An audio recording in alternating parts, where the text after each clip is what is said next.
My name is Alice and I'm here to talk to you about Edge of Eternities. Edge of Eternities is coming out at the 1st of August, which means we only have less than a month to find out everything that we can about the new set.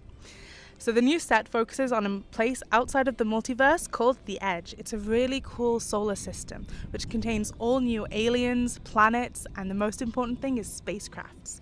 Spacecrafts are a new kind of artifact. The artifacts, much like mounts and vehicles, require to be stationed instead of mounted or saddled. This morning there was a new leak that revealed a 5-colored artifact spacecraft, and the cool thing is that they've released a new mechanic called stationed.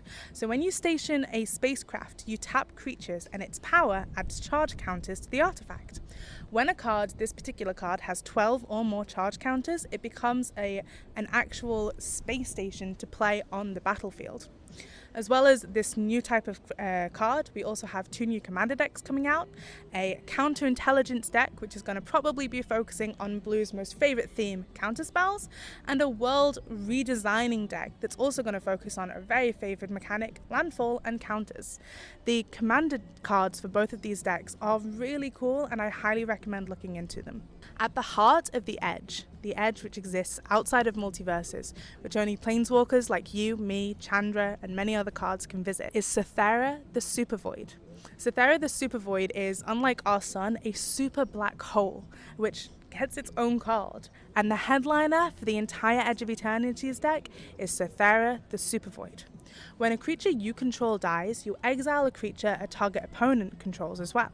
When Cythera the Supervoid, an enchantment, leaves the battlefield, any cards exiled with it comes back into control under your play and your battlefield with 2 1/1 counters on it, which is a beautiful thematic to think about. The Supervoid running around the battlefield, sucking up creatures, just to have them thrown back into play even stronger than before. The 2 commander decks look really cool, and Wizards of the Coast, as usual, has done a fantastic job at bringing some really cool themes back into Magic the Gathering.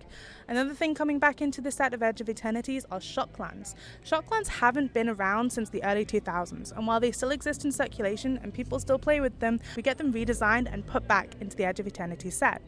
They are jewel lands of every colour combination you can think of, that when they enter the battlefield, you can choose to pay 2 life so that they come in untapped and ready to play for whatever cards you need. We also have an iconic land called Mutavault, which also hasn't been around since the early 2000s, getting a redraw, a reprint, and back into Edge of Eternities. And if you like lands, and you really like beautiful lands, and you like space, the Celestial full art draws for these lands are stunning.